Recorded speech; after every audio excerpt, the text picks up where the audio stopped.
exclusivamente se está refiriendo a un derecho a la información. Pero aquí no se trata solamente de un derecho a la información, y esa fue la razón por la que la Suprema Corte de Justicia de la Nación atrajo el asunto, porque se está involucrando actos o se está queriendo tener información respecto de determinados actos que están involucrados dentro de un proceso electoral, determinado, específico, que fue ¿cuál? La elección de presidente de la República. Entonces, ante esta situación, yo creo que la Suprema Corte de Justicia de la Nación tiene que determinar, efectivamente, hay una solicitud de información y hay lo que en este momento se plantea como posible violación al artículo 6º constitucional. Al artículo 6º constitucional porque no se le dio acceso al particular a esa información, y por esta razón se tiene como acto de aplicación precisamente la resolución en la cual se aplicó el artículo 254 del COFIPE, donde establece que este tipo de información de alguna manera tiene que ser más adelante destruida. Entonces, los actos combatidos en el juicio de amparo son el artículo 254 del COFIPE y como acto de aplicación la resolución que confirma la negativa de entregar esta información. Decíamos, por principio de cuenta, sí hay un problema en el que se está pretendiendo que existe violación a una garantía constitucional. Sí lo hay. ¿Nos cabe alguna duda de esto? No, no nos cabe ninguna duda. Precisamente el planteamiento en la demanda de amparo es violación al artículo 6º constitucional. No me meto así conforme al texto anterior, así conforme al texto de la reforma vigente a partir de 2007, porque eso sería motivo del fondo del amparo, en la que se determinará contra qué texto constitucional se va a confrontar el artículo 254 del COFIPE. En este momento lo que estamos determinando es si el juicio de amparo es o no procedente. No estamos determinando si ya en el análisis de la violación a esta garantía individual, cuál es el texto constitucional aplicable. No es el momento oportuno, según mi opinión. Ahorita lo que tenemos que determinar es, ¿hay un problema de violación a un derecho a la información? Sí lo hay, así está planteado. ¿Hay un problema de violación a un problema de carácter electoral? Yo diría también, sí lo hay. Están sobrepuestos los dos problemas. ¿Por qué razón? Porque como les leí de la solicitud de información, lo que se están solicitando son precisamente el acceso a los sobres con las boletas sobrantes, inutilizadas, los votos válidos, nulos, en todas las casillas instaladas durante la jornada electoral del pasado 2 de julio de 2006 en todo el país para la elección de presidente de la República. ¿Qué implica esto? La existencia de un proceso electoral, ¿de cuál? De la elección del presidente de la República, que tiene una etapa previa, que tiene una etapa durante la jornada electoral y que tiene una etapa posterior, establecidas ¿dónde? En las leyes electorales de la materia, específicamente en el COFIPE. Tan es así que precisamente la calificación de elecciones corresponde a un órgano del Poder Judicial de la Federación, que es el Tribunal Electoral del Poder Judicial de la Federación. Entonces, ¿tenemos o no un acto de naturaleza electoral? Por supuesto que lo tenemos. Deviene de un proceso de esta naturaleza establecido en leyes de esta naturaleza, en leyes de carácter electoral y además que son aplicadas por autoridades de carácter electoral.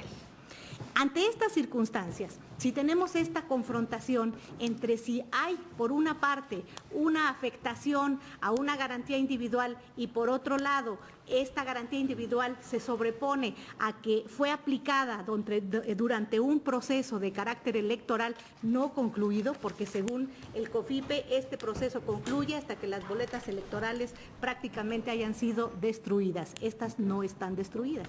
Lo que se viene impugnando precisamente es el artículo que establece la destrucción. Entonces, ¿qué quiere decir? Que estamos todavía inmersos en un proceso electoral. Ahora, la juez de distrito dijo, el artículo 73, fracción séptima, dice que cuando esté en presencia la posibilidad de juzgar un acto en materia electoral, el juicio de amparo es notoriamente improcedente. Y yo creo que la juez tiene toda la razón del mundo. El juicio de amparo es notoriamente improcedente. Ahora, ¿esto quiere decir que se les deje en estado de indefensión? Yo creo que no. No se les deja en estado de indefensión. ¿Por qué razón?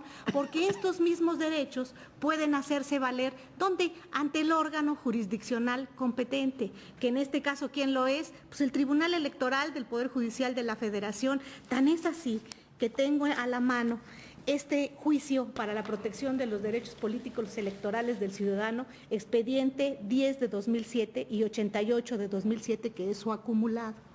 Estos juicios acumulados están tratando ante la Sala Superior del Tribunal Electoral del Poder Judicial de la Federación exactamente las mismas solicitudes que ahora se hicieron en el juicio de amparo. Y para conocimiento de ustedes, el Tribunal Electoral del Poder Judicial de la Federación resolvió el asunto. Y lo resolvió, bueno, hasta podría decir favorablemente, porque de alguna manera dice que hay que entregarles cuando menos las actas. No me voy a meter al fondo del asunto, ese es otro problema, pero a lo que yo voy es a esto. Si nosotros leemos cuál fue la solicitud en la página 31 de este asunto, se nos dice, antecedente, solicitud, el 8 de agosto de 2006, por medio del Sistema Electrónico de Solicitudes de Acceso a la Información del Instituto Federal Electoral, denominado IFESAI, José Daniel Izárraga Méndez solicitó acceso a las boletas sobrantes, inutilizadas, votos válidos y nulos de todas las casillas instaladas durante la jornada electoral del 2 de julio del año en cita respecto de la elección de presidente de la República, así como el acceso a las bodegas o a las instalaciones de los 300 distritos electorales en todo el país para contabilizar de nuevo las boletas relativas a la mencionada elección. Asimismo, pidió que la información solicitada se pusiera a su disposición en forma ordenada por sección, casilla en cada distrito.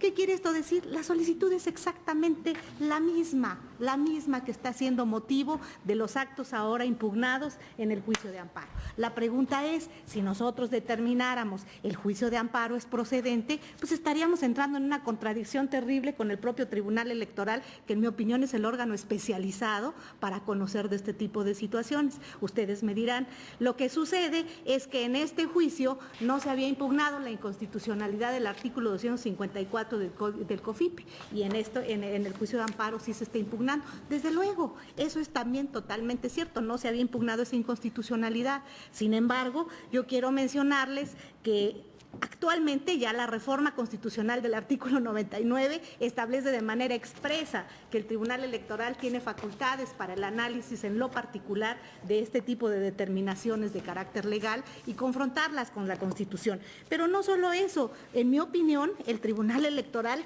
ha tenido siempre esta facultad, y así lo externé en el voto particular que expresé en el asunto de Jorge Castañeda, en el que yo determiné, es cierto que no procede el juicio de amparo, pero finalmente la facultad de analizar la inconstitucionalidad de leyes por parte de la Sala Superior del Tribunal Electoral está dada en el artículo 99, y por esa razón tenía la posibilidad de haber impugnado esta decisión precisamente ante el Tribunal Electoral. Ahora con mayor razón.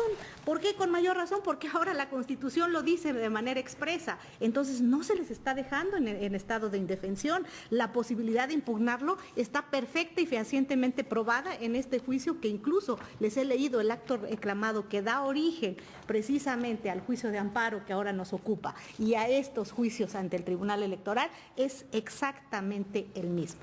Entonces, ¿qué quiere esto decir? Bueno, que finalmente entendamos que nuestro sistema jurídico ha tenido un cambio impresionante. Se ha mencionado aquí por alguno de los señores ministros que existía la añeja discusión en la que la tesis del ministro Vallarta decía que había que apartar al Poder Judicial del análisis de todas las cuestiones relacionadas con la naturaleza política. Es cierto, fue la añeja discusión entre Vallarta e Iglesias. Uno decía que sí y otro decía que no. Sin embargo, es cierto que en materia de amparo se conservan hasta la fecha todas las tesis y además el artículo expreso en el 73, fracción sexta de la Ley de Amparo, que determina la improcedencia del juicio de amparo cuando se está en juego alguno de estos derechos de naturaleza político-electoral.